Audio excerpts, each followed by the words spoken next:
दर्शकबिन टिकटकको यो अर्को नयाँ श्रृङ्खलामा एकजना अतिथिका साथमा म दुर्गा उपस्थित भइसकेकी छु र आज हामी पूर्वाधारका विषयमा पूर्वाधारको प्रगतिको विषयमा केन्द्रित रहेर कुराकानी गर्नेछौँ। आज हामीसँग कोहलपुर नगरपालिकाका पूर्वाधार विकास समितिका संयोजक तथा कोहलपुर नगरपालिका 11 का वडा सदस्य कल्पना शर्मा अधिकारी हुनुहुन्छ। आउनुहोस् उहाँलाई स्वागत गरौँ। स्वागत छ म्याम। धन्यवाद।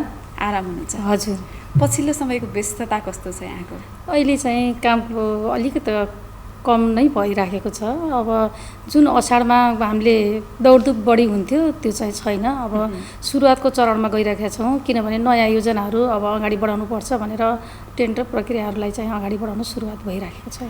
जस्तो यहाँले अहिले त्यति धेरै काम छैन भनेर भनिरहँदाखेरि जस्तो पछि अन्तिमतिर बढी काम हुने तर सुरुवातमा नहुने, जस्तो सुरुवातमै धेरै कामहरू गर्न सकिँदैन? सकिन्छ। त्यसमा पनि के हुन्छ भने अलिकति यो टेन्डरको प्रक्रियालाई चाहिँ जस्तै सङ्घीय सरकारबाट आउने बजेटहरू भयो, प्रदेश सरकारबाट आउने बजेटहरू भयो, यसलाई टाइममा चाहिँ उतातिर पठाउँदैन। टाइममा पठाइदिने भएपछि त्यो अनुसार हामीले यहाँ टेन्डरको आह्वान गर्ने हुन्छ। टेन्डर प्रक्रियामा लाँदा नै हजुरको करिब 2 महिनाको अन्तरमा बल्ल त्यो योजनाहरू बल्ल टेन्डरको प्रक्रिया अन्तिम चरणमा पुग्छ।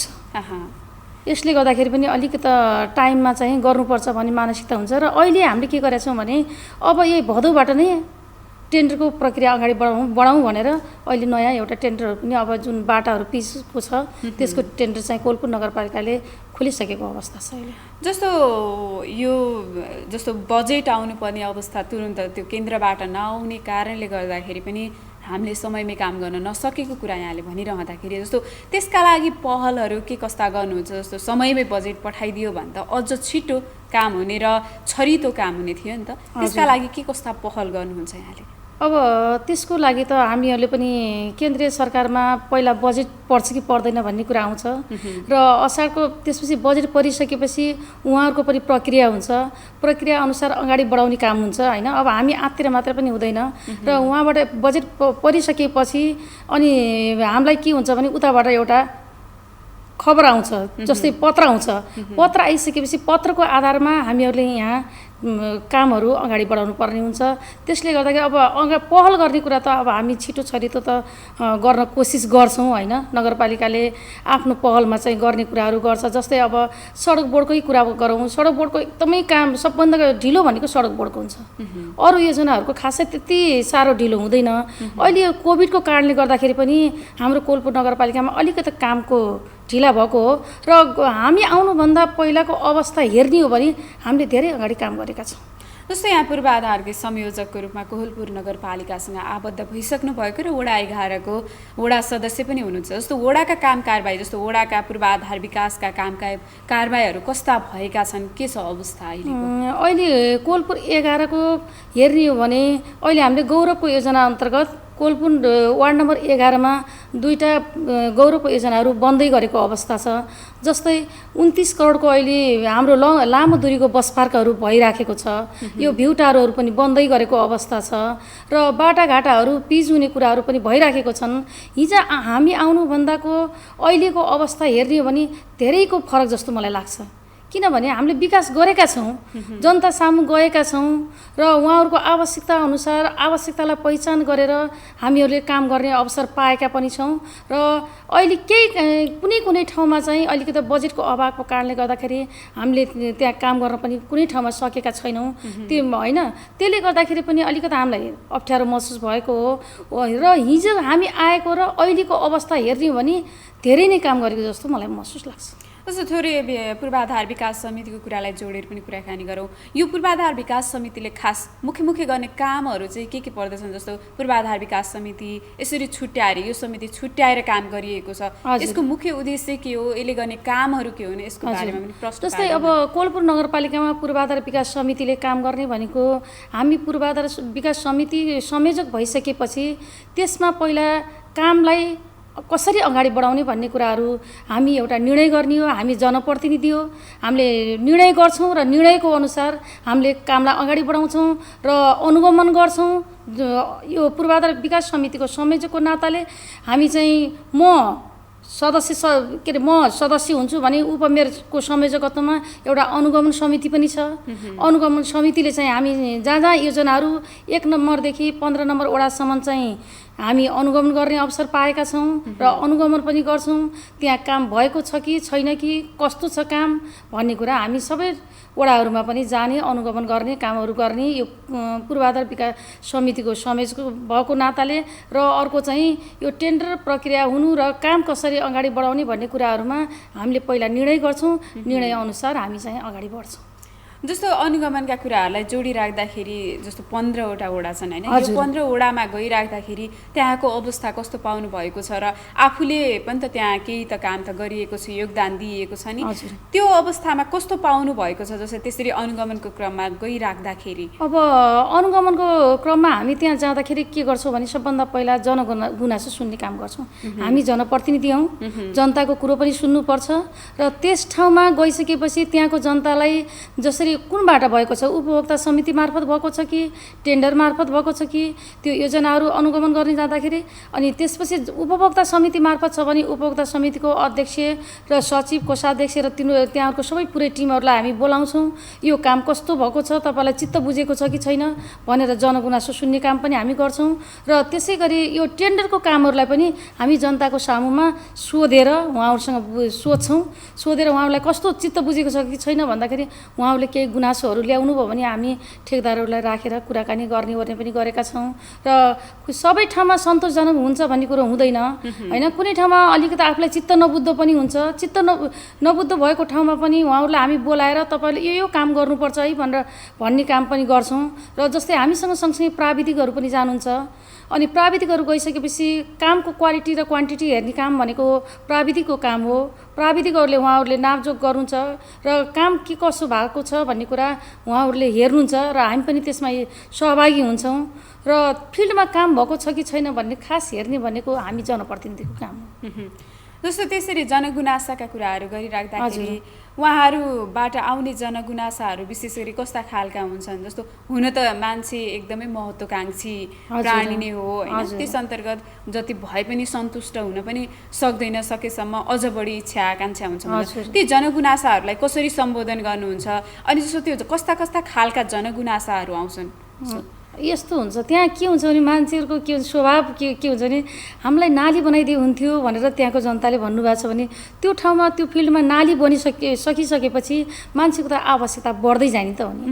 आवश्यकता बढ्दै जाने भएको हुनाले त्यहाँहरूले के भन्नुहुन्छ भने जब पहिला नालीको आवश्यकता हुन्छ, नाली बनाइसकेपछि बाटो चाहिँ पिच गर्न पाए हुन्थ्यो अथवा आरसिसी ढलान गर्न पाए हुन्थ्यो। उहाँहरूको चाहना पनि बढ्दै जान्छ र त्यो बढ्दै जाने क्रममा पनि अब हामीले सकेसम्म उहाँहरूको चाहिँ बजेटले भ्याएसम्म आफ्नो वडामा चाहिँ वडाध्यक्षहरू पनि हुनुहुन्छ।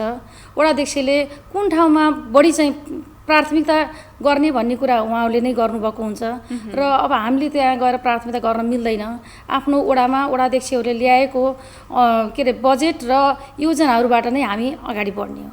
जस्तो उहाँहरूका जनगुनासाहरू त्यसरी नै सम्बोधन, उहाँको जस्तो सकेसम्म हामी अनुगमनमा गए पनि तर त्यहाँको सम्बन्धित अध्यक्ष वडाध्यक्षको मार्फत नै जाने गर्दछ। हजुर, त्यही नै हो हाम्रो। हामी यहाँबाट अनुगमनमा गयौँ भने त्यहाँको सम्बन्धित वडाध्यक्षलाई चाहिँ हामी कल गर्छौँ र उहाँहरू पनि आउनुहुन्छ। सम्बन्धित वडाको वडाध्यक्ष आउनुहुन्छ अनि फिल्डमा जाने। फिल्डमा गइसकेपछि जनगुनासो त हुन्छ नि। अहिले हजुरहरूको कुरा गर्नुपर्दा अब कतिपय ठाउँमा गुणस्तरीय काम भएन भनेर मिडियामा आएको पनि छ होइन। त्यो कोही मान्छेहरू के हुन्छ नि सानो कुराहरूमा पनि चित्त नबुझाउने खालको पनि हुन्छ। ल फल्नु चाहिँ उपभोक्ता समितिको अध्यक्ष बन्यो, मलाई बनाएनन् भन्ने गुनासाहरू पनि अब जनताका गुनासा त हुने। अब यिनै गुनासाहरूले चाहिँ अलिकति अप्ठ्यारो पार्छ त्यस बेलामा। जस्तो यसरी अब थुप्रैका जनगुनासा सुन्नुपर्ने होइन, जनप्रतिनिधि भइसकेपछि जनगुनासा सुनेर मात्रै भएन, त्यहाँ काम कार्यान्वयन पनि गर्नुपर्ने अवस्था हुन्छ। यसरी अनुगमनका क्रममा जाँदाखेरि कतिपय ठाउँमा आफूले गर्न चाहेर पनि नगर्न नसकिने अवस्था हुनसक्छ। त्यो अवस्थालाई कसरी मूल्याङ्कन गर्नुहुन्छ या त्यो कतिको चुनौतीपूर्ण छ या के छ, यहाँलाई के लाग्छ? त्यस्तो एकदम साह्रै नै अप्ठ्यारो अवस्था भयो भने त हाम्रो कोलपुर नगरपालिकामा पनि त हामीले विपद व्यवस्थापन भनेर बजेट विनियोजन गरेका हुन्छौँ र त्यहाँको आवश्यकता छ र त्यसमा एकदमै कहिलेकाहीँ कस्तो हुन्छ भने अब भइपरि आउने घटनाहरू अब जस्तै पानी परिराखेको हुन्छ, पानी परिराखेको बेलामा त्यो विपदको बेलामा चाहिँ त्यहाँ इमर्जेन्सी काम गर्नुपर्ने पनि हुन्छ र इमर्जेन्सी काम गर्नुपर्ने भएको ठाउँमा चाहिँ हामी कोलपुर नगरपालिकासँग यो फलानु ठाउँमा यस्तोको समस्या आएको छ, यो समस्यालाई कसरी समाधान गर्ने भन्ने हुन्छ विषय निक्लिन्छ, छलफल गर्छौँ।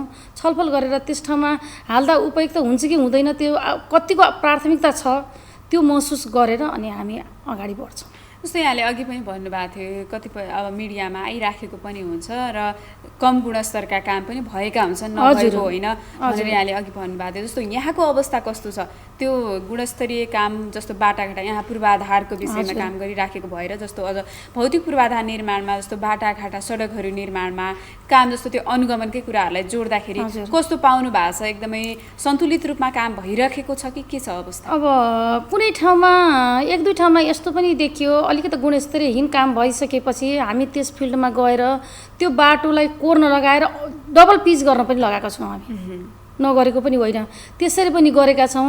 अब जनमानसको गुनासो पनि के हुन्छ भनेपछि अब दलदल परेको माटो हुन्छ, हेर्नुहोस् है, त्यो दलदल परेको माटोमा के हुन्छ भने पिच गर्दाखेरि त्यो पिच भत्केर जान्छ। तर जनताको गुनासो के हुन्छ भने ल जनप्रतिनिधिले खाए भन्ने आउँछ दिमागमा, त्यो चाहिँ हुँदैन के, काम गरेको हुन्छ तर माटो त्यो बाटोको स्ट्रक्चर कस्तो छ बाटोमा पनि आउँछ कि जुन पुरानो बाटो छ तपाईँको एकदम पुरै दबेको बाटो हुन्छ भनेपछि त्यसमा कुनै समस्या आउँदैन पिच गर्दा। र कुनै बाटोमा के नयाँ बाटो बनेको हुन्छ, अहिलेको हाम्रो यो प्लानिङ गर्ने बाटाघाटाहरू खोल्ने जुन भइराखेको छ, अब यसले गर्दाखेरि के हुन्छ भने नयाँ माटो हुन्छ त्यहाँ र त्यो दलदल हुन्छ, दलदलमा पिच गर्दाखेरि पिच भत्किने सम्भावना बढी नै हुन्छ। जस्तो त्यस्तो देखेको ठाउँमा त हामीले काम गर्न रोकेर अर्को वर्ष पनि गर्नुहोस् है तपाईँहरूले भनेर हामीले रोकेको अवस्था पनि छ। जस्तो दलदलको कुरा गर्नुभयो नि, हजुर, धेरै कुरा सबैलाई थाहा नहुन पनि सक्छ तर त्यहाँ बाटो त आवश्यकता छ, बनाउनै पर्ने छ। तर दलदलमा त्यो हरेक वर्ष काम पनि गरिराख्नुपर्ने अवस्था छ। त्यो एकातिर बजेटको खर्च अस्वाभाविक रूपमा भयो होइन, त्यसलाई चाहिँ अरू केही वैकल्पिक रूपमा अरू केही समाधानका उपायहरू हुन्छन् कि हुँदैनन्? जस्तो त्यसको त्यो बाटोलाई निर्माण गर्नका लागि त्यो ठाउँ जुन ठाउँको त्यो माटो त्यो अवस्थाले गर्दाखेरि भौगोलिक अवस्थाले गर्दाखेरि हरेक वर्ष त्यहाँ बजेट खर्च गरिराख्नुपर्ने, हरेक वर्ष बाटो बनाइराख्नुपर्ने, त्यसलाई विस्थापन गर्न या वैकल्पिक अरू उपायहरू के हुनसक्छ? अहिलेको वैकल्पिक उपाय भनेको यो आरसिसी ढलान नै उपयुक्त देखिएको छ कि अहिले जहाँनिर दलदलमा बाटो भइराखेको छ त्यसमा चाहिँ आरसिसी ढलान गर्दाखेरि पनि एकदमै राम्रो हुने र त्यो उम्केर नजाने जस्तो देखिएको छ। र अहिले कोलपुर नगरपालिकामा पनि हामीले यसो अनुगमन गर्ने क्रममा विभिन्न टोलहरूमा पनि यो आरसिसी ढलानको चाहिँ सुरुवात भएको छ। पिच भन्दा आरसिसी ढलान गर्दाखेरि यो जुन जहाँनिर चाहिँ दलदल भएको माटो छ त्यसमा चाहिँ बाटोमा चाहिँ हामीले चाहिँ आरसिसी ढलान गर्दाखेरि कुनै पनि अप्ठ्यारो पर्दैन भन्ने हिसाबले चाहिँ त्यसरी काम गरेको पनि छ। जस्तो कोहलपुर नगरपालिका थोरै अब यो कोभिडसँग जोडेर पनि कुराकानी गरौँ। जस्तो यो कोभिडले धेरै क्षेत्रहरू प्रभावित भएका छन्, त्यस्तै भौतिक निर्माणमा पनि केही असर त गर्यो होला, के कसो खालको असर गर्यो, के छ अवस्था? अब गत वर्षको कोभिडमा भन्यो भने त्यो फागुनसम्ममा जसले योजनाहरू सम्पन्न गरिसक्नु भएको थियो वडाहरूले उहाँहरूले सजिलैसँग सम्पन्न गर्नुभयो र बिचमा आएर जुन कोभिडको महामारी भयो त्यो महामारीको बेलामा धेरै वडामा काम चाहिँ अलि कमै मात्रामा भयो। अब केही नभए पनि दुई चारवटा योजनाहरू छुटिहाल्ने अवस्था आयो। कोभिडको बेलामा पनि अब जिल्ला प्रशासनबाट अनुमति लिएर मात्रै काम गर्ने भएको थियो त्यस बेलामा गत वर्षको कोभिडमा, र काम गर्ने दौडानमा त साह्रै नै गाह्रो भएको हो त्यस बेलामा त। र यस साल चाहिँ निर्माणको चाहिँ काम रोकिएन र काम चाहिँ फटाफट भइराखेको थियो र त्यसले गर्दा पनि समयमा कोलपुर नगरपालिकाले आफ्नो योजनाहरू सम्पन्न गरेको अवस्था छ। जस्तो कसरी चाहिँ त्यो सम्भव भयो? जस्तो गत वर्ष पनि कोभिड थियो, यो वर्ष पनि त्यही टाइममा कोभिड फात्तै बढेको थियो होइन, यहाँको अवस्था पनि एकदमै धेरै डरलाग्दो अवस्था थियो, बाहिरै निस्किन नसक्ने अवस्था। तर त्यसका बावजुद त्यो सङ्क्रमणका बावजुद त्यो डरका बावजुद पनि जुन काम गरियो कसरी त्यो सम्भव भयो, के कारणले गर्दा? जस्तो अघिल्लो वर्ष त रोकिए नि त, यो वर्ष त गर्नुपर्ने कामहरू लगभग प्राय सबै सम्पन्न गरे भनिराख्दाखेरि त्यो कसरी सम्भव हुँदो रहेछ? आखिर त्यसको योजनाहरू के बनाउँदाखेरि चाहिँ सक्सेस भइदो रहेछ जस्तो लाग्छ? यस्तो भयो, अहिले चाहिँ हामीले के गर्यौँ भने गत वर्षको कोभिडमा हामी सबै डरायौँ कि आवश्यकताभन्दा पनि बढी डरायो जस्तो लाग्यो मलाई पनि त्यस बेलामा। किनभने म पनि त्यस बेलामा क्वारेन्टाइनमा काम गर्थेँ। मेरो घर परिवारबाट मलाई के भन्नुहुन्थ्यो भने क्वारेन्टाइनमा गएर आइसकेपछि भित्र पस्दाखेरि मेरो अब घर परिवारमा अप्ठ्यारो महसुस हुन्थ्यो र क्वारेन्टाइनमा बस्ने मान्छे यहाँ डेली बाहिरभित्र गर्दाखेरि हामीलाई पनि सर्छ कि भन्ने त्यस्तो आवाज थियो जनमानसमा। एकदमै त्रासको एकदम बढी थियो, भयभीत नै भएको थियो। र यसबाट के थियो भने स्वास्थ्य मापदण्ड अपनाएर काम गर्नुपर्छ है। योजनाहरूलाई के अरे पछि काम गर्दा अप्ठ्यारो पर्छ र समयमै काम सम्पन्न गर्नुपर्छ भनेर स्वास्थ्य मापदण्ड अपनाउँदै काम गर्ने र जिल्ला प्रशासनबाट पनि रोकिएको थिएन। यो भौतिक पूर्वाधारको कामहरूलाई नरोकेको अवस्थामा चाहिँ त्यसैले गर्दाखेरि होला टाइममा चाहिँ कोलपुर नगरपालिकाले आफ्नो योजनाहरू सम्पूर्ण कामहरू सम्पन्न गरेको थियो। जस्तो त्यो योजनामा काम गर्ने कामदारको अभावका कारण पनि कतिपय कामहरू रोकिएका हुन्छन्। यहाँको अवस्था त्यो रहेन या के? त्यो खासै त्यस्तो पनि, किनभने हाम्रो यहाँको स्थानीय मान्छेहरू पनि बढी यो मजदुरी गर्ने भएको हुनाले हाम्रो अझ कोलपुर 11मा भन्ने भने त सबभन्दा बढी मजदुरी गरेर खाने नै हाम्रो यो मुक्त कमैया नै छ, बस्ती नै छ। त्यसले गर्दाखेरि पनि यहाँ चाहिँ खासै त्यस्तो लेबर नपाइने ओर्ने त्यस्तो भएको जस्तो मलाई महसुस लागेन। हुन त यो यहाँसँग सम्बन्धित क्वेसन नहुन सक्छ होइन, जस्तो श्रमिकको कुराहरू गरिराख्दाखेरि यहाँ पूर्वाधारमा काम गर्ने भएर। तर कतिपयलाई त यो कोरोनाले बिहान जस्तो कामहरू नहुँदाखेरि चाहिँ बिहान बेलुकाको छाकटार नै पनि समस्या भएको थियो।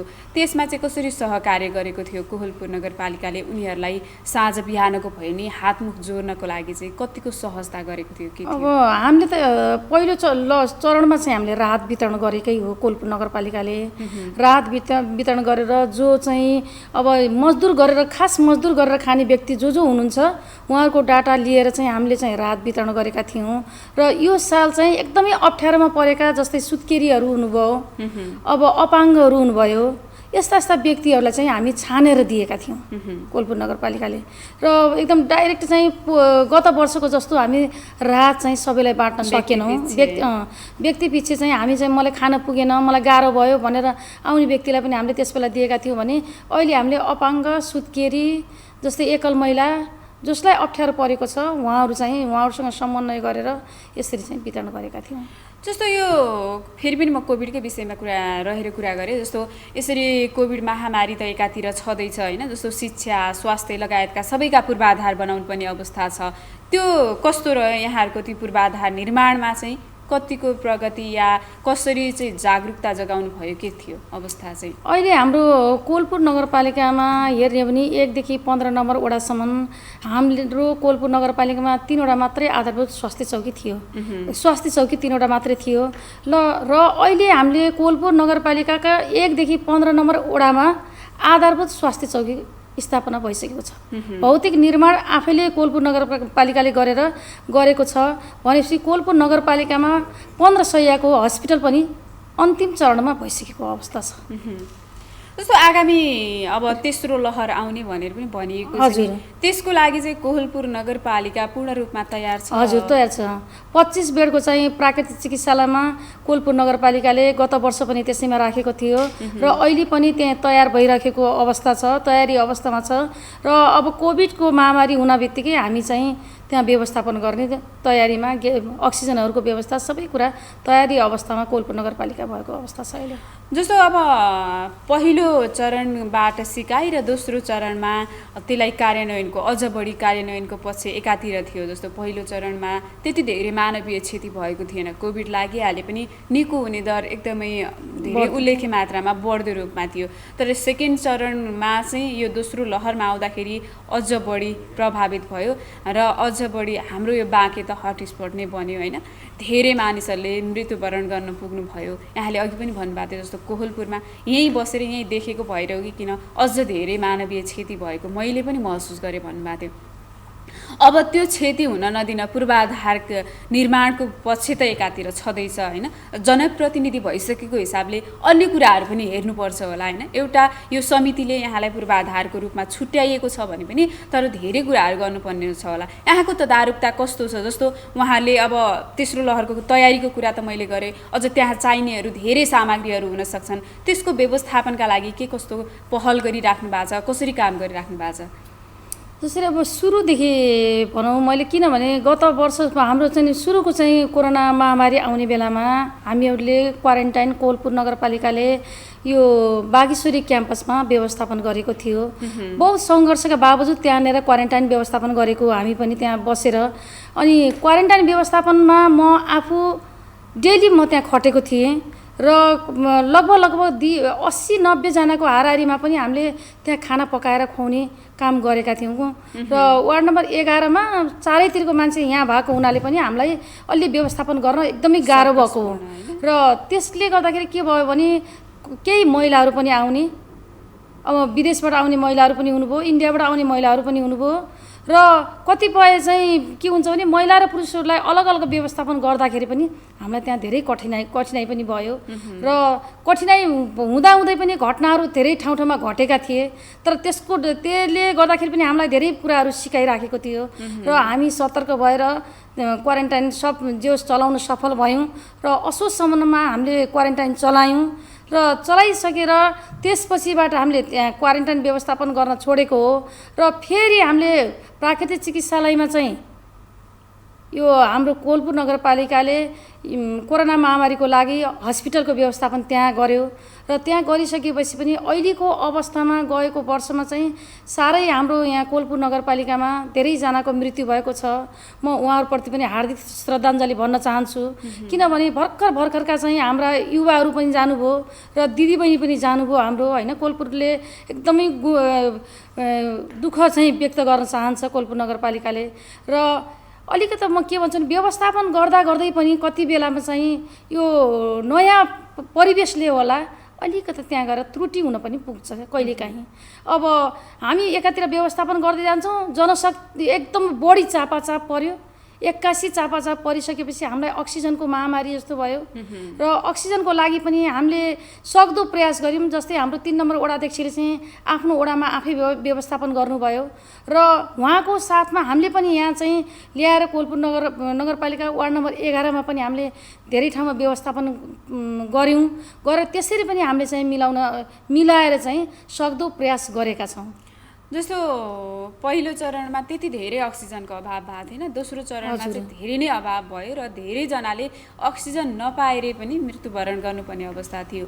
अब धेरै कुराहरू त सिकाइ पनि भएको छैन, त्यही कुरालाई जोडिराख्दाखेरि अब फेरि तेस्रो लहरमा बालबच्चाहरू बढी प्रभावित हुने भनेर पनि भनिएको छ। असोजसम्म तेस्रो लहरले अझ उग्र रूप लिने भनेर पनि चिकित्सकहरू तथा विज्ञहरूले भनिराख्दाखेरि त्यो प्रभावित नहोस् जस्ता त्यसका लागि चाहिने आवश्यक पूर्वाधारहरू सबै हुन्छ नि, इक्विपमेन्टहरू जोड्नुपर्ने ती सबै कुराहरूका लागि चाहिँ तयार भइसकेको छ कि के छ? हजुर, कोलपुर नगरपालिका अहिले तयार भइसकेको छ।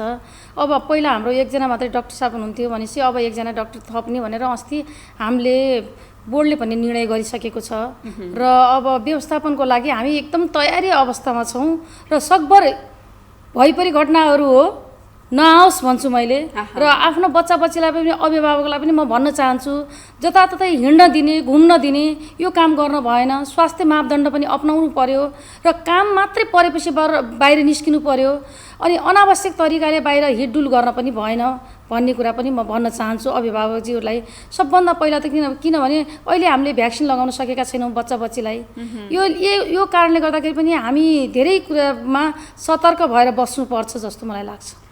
जस्तो भ्याक्सिनको कुरा निकाल्नु भयो, थोरै जोडे है मैले त्यो कुरालाई। कतिपयले अझै पूर्ण रूपमा त नभनौँ, केही पनि अझै धेरै जनाले पाउनु भएको छैन।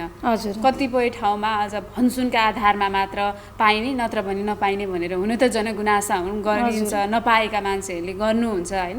त्यसलाई चाहिँ सबैजनालाई सकेसम्म उहाँहरूलाई पूर्ति गर्ने गरी कसरी काम गरिराख्नु भएको छ, या उहाँहरूले पाउनुहुन्छ पाउनु हुँदैन, के छ अवस्था? अब यो भ्याक्सिनको कुरा त किनभने केन्द्रीय सरकारबाट पहल हुने कुरा हो होइन। स्थानीय सरकारले त अब कोसँग कोअर्डिनेसन गर्न सक्छ र उही सङ्घीय सरकारले जति पठाउँछ उति लगाएर जाने हो। र अहिले लुम्बिनी प्रदेशले चाहिँ दिएको भ्याक्सिनहरू यहाँ कोलपुर नगरपालिकामा लगभग 1 हप्ता अगाडिको डाटा अनुसार 18,000 व्यक्तिहरूले चाहिँ भ्याक्सिन लगाइसकेको अवस्था पनि छ कोलपुर नगरपालिकामा। र अब सबैले चाहिँ पाउनुहुन्छ, ढिलो चाँडो मात्रै हो होइन। अब हामी पनि धैर्य भएर बस्न सिक्नुपर्छ। जस्तै सरकारले तोकेको मापदण्ड अनुसार भ्याक्सिन लगाउने मान्छे मात्रै आउनुपर्ने हो। यहाँ चाहिँ ल ठुलाले लगायो, फल्नाले लगायो, मैले लगाउन पाएन भन्ने गुनासोहरू त आउँछ नि, नआउने कुरो हुँदैन। किनभने अब यो किनेर पनि नपाइने अलि अप्ठ्यारो भ्याक्सिन रहेछ होइन। अब हामीलाई पनि अप्ठ्यारो छ नि यो, कि किनेर चाहिँ स्थानीय सरकारले किनेर ल्याउन मिल्ने भइदिएको भए सायद हामीले किनेर ल्याएर पनि लगाउँथ्यौँ होला जनतालाई। आफ्नो जनता हो होइन, सुरक्षित पार्न त सबैलाई चाहना हुन्छ। किनभने अब जस्तै अब यत्रो इक्विपमेन्टहरू चाहिँ किन्नुभन्दा भ्याक्सिनै ल्याएर चाहिँ लगाउँदाखेरि सजिलो हुन्थ्यो भने चाहिँ हामी ल्याउँथ्यौँ होला।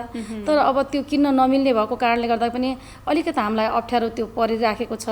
तर जहाँसम्म लाग्छ अब सायद पूर्ति गर्छ, हामी पूर्ति गर्न चाहिँ तिर लाग्छौँ, पहल चाहिँ गर्छौँ हामी। जस्तो कतिपय स्थानीय तहले त हामी किनेर भए पनि लगाउँछौँ भनेर स्वास्थ्य मन्त्रालय लगायत सरकारसँग माग पनि गरेको थियो, तर त्यो सम्बोधन पनि हुन सकेन नि त। हजुर, त्यो जस्तो यहाँले भनिराख्दाखेरि अघि जस्तो किनेर हुन भए हामी पनि किनेर भए पनि लगाउँथ्यौँ, जनताहरूलाई उपलब्ध गराउँथ्यौँ भनिराख्दाखेरि जस्तो पहल गर्दाखेरि पनि नहुने अवस्था छ है। हजुर, त्यही हो। त्यसले गर्दाखेरि अलिकति अप्ठ्यारो भइराखेको अवस्था छ अहिले। किनभने अब हो नि, हामीलाई त चाहना छ जनतालाई सबैलाई लगाइदिनु पाए हुन्थ्यो, सबै खुसी हुनुहुन्थ्यो होला। पहिले सुरुको भ्याक्सिन आउँदाखेरि ल भ्याक्सिन लगाउन जाऊँ है, ल आमा बुवा हिँड्नुहोस् भ्याक्सिन लगाउन, नाइ हामी लाउँदैनौँ यो भ्याक्सिन, हामी मरिन्छ भनेर भन्नुभयो। तर पछि गएर जब कोभिडको जुन महामारी भइसकेपछि भ्याक्सिनले कति चाहिँ प्रभाव पारेको रहेछ भन्ने कुरा बल्ल महसुस गरेर अहिले चाहिँ भ्याक्सिन लगाउनुपर्छ भन्ने मान्छेमा जनचेतना पनि फैलिएको अवस्था छ अहिले। थोरै बाढी पहिरोको कुरा पनि जोडौँ होइन। जस्तो यहाँको अवस्था कस्तो छ? अब बाढी पहिरोले धेरै यहाँ तराईको भागमा डुबान र कटानको समस्या बढी हुन्छ। यहाँको अवस्था कस्तो छ र जस्तो त्यसले भौतिक निर्माणमा पनि पक्कै पनि असर गर्छ, त्यो अवस्था कस्तो छ यहाँको? यो कोलपुरमा पहिला के थियो भने जनघनत्व कम थियो होइन, पानी जताततै बगेर जाने थियो। अहिले जनघनत्व पनि बढ्दै गयो। पानीको जुन ढल निकास बग्ने ठाउँहरूमा चाहिँ घरहरू बनिसकेको अवस्था छ। अब घर बनिसकेपछि के हुन्छ भने पानी त ब्लक हुने भयो। त्यसले गर्दाखेरि अब यहाँ कोलपुरमा खास ठुलो समस्या भनेको एउटा ढल निकासको।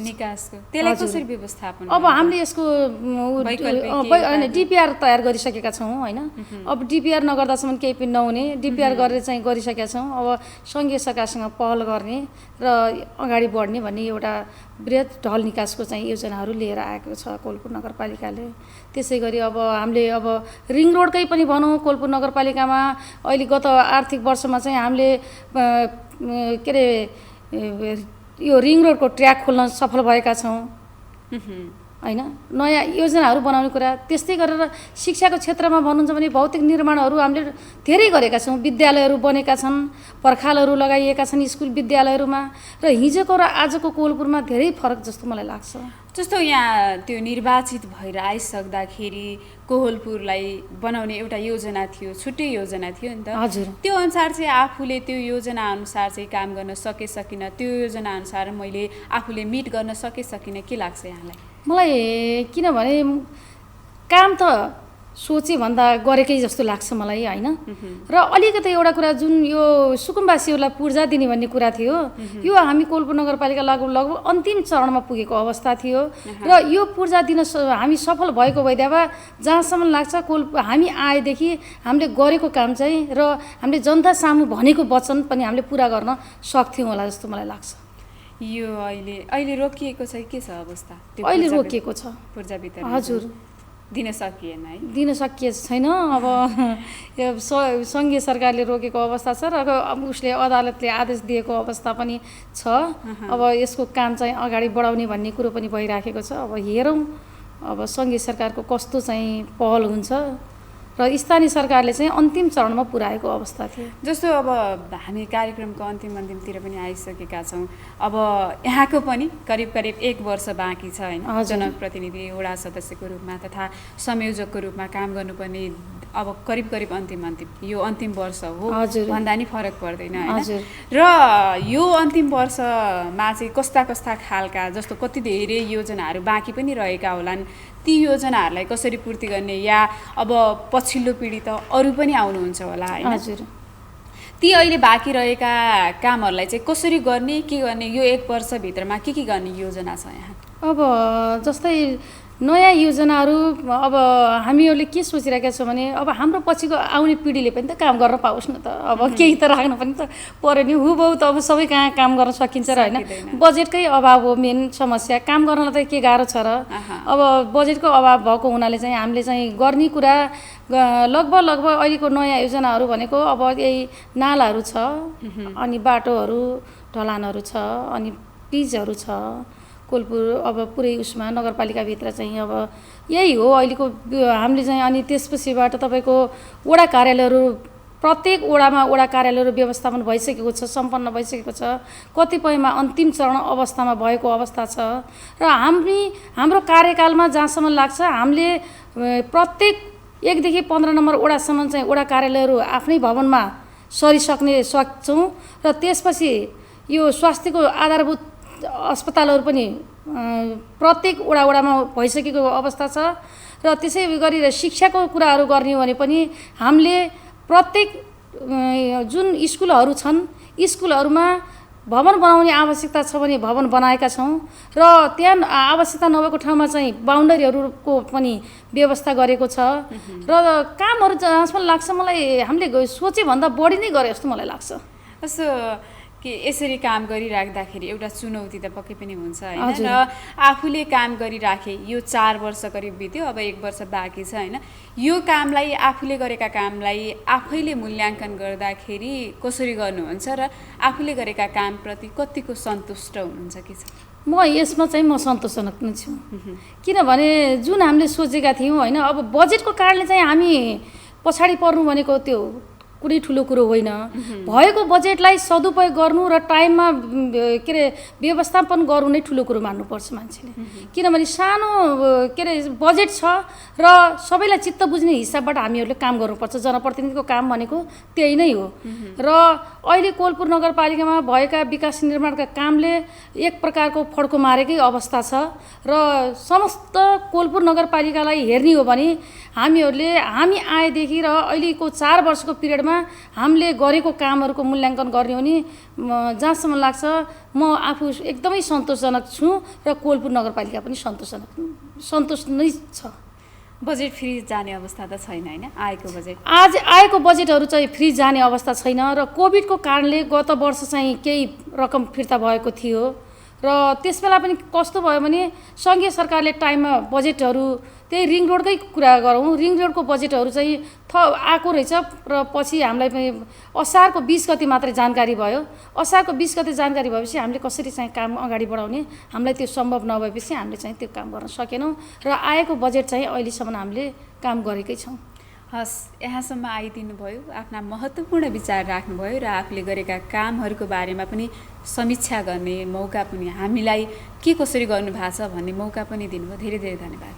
धन्यवाद म्याडम, हजुरले बोलाइदिनु भयो, मलाई पनि 2-4 शब्दहरू राख्न दिनुभयो। त्यसको लागि यो आयोजक टिमलाई धन्यवाद दिँदै म पनि बिदा हुन्छु। हस्, धन्यवाद, नमस्कार।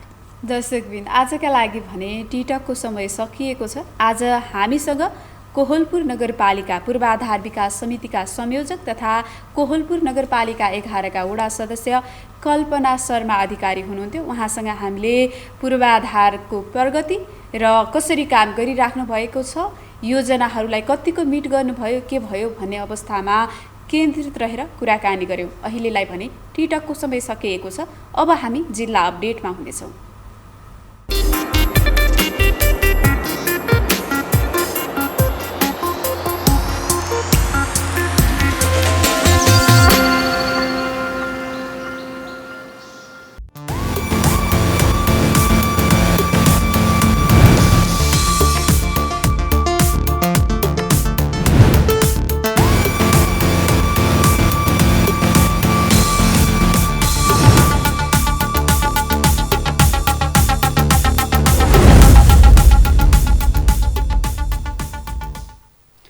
दर्शकबिन, हामी जिल्ला अपडेटमा छौँ र जिल्ला अपडेटमा हामीले आज कपिलवस्तुसँग जोडिनेछौँ। कपिलवस्तुका हाम्रा जिल्ला संवाददातासँग त्यहाँको अवस्था, विशेष गरी बाणगङ्गामा बाढी र कटानले त्यहाँको बस्ती नै विस्थापित गर्नुपर्ने अवस्था भएको भनेर त्यहाँको रिपोर्टिङ गर्नुभएको थियो र त्यसै विषयमा केन्द्रित रहेर आज हामीले कुराकानी गर्नेछौँ। हरेक जिल्लासँग, हाम्रा 31 जिल्लाका जिल्ला संवाददातासँग हरेक दिन बिहान यसरी नै त्यहाँको वस्तुस्थिति, त्यहाँका विषयवस्तुलाई समेटेर कुराकानीलाई अगाडि बढाउने गर्दछौँ भने त्यहाँको पछिल्लो अपडेटको अवस्था के छ, कोरोना महामारीको अवस्था के छ, बाढी पहिरोको अवस्था के छ, या अन्य त्यहाँ भएका थुप्रै घटनाहरूको विषयमा केन्द्रित भएर यो कुराकानीलाई अगाडि बढाउने गर्दछौँ र थोरै समय त्यहाँको अपडेटको अवस्था, त्यहाँको अवस्थाको बारेमा जानकारी लिने प्रयास गर्ने गर्दछौँ। र आज हामीसँग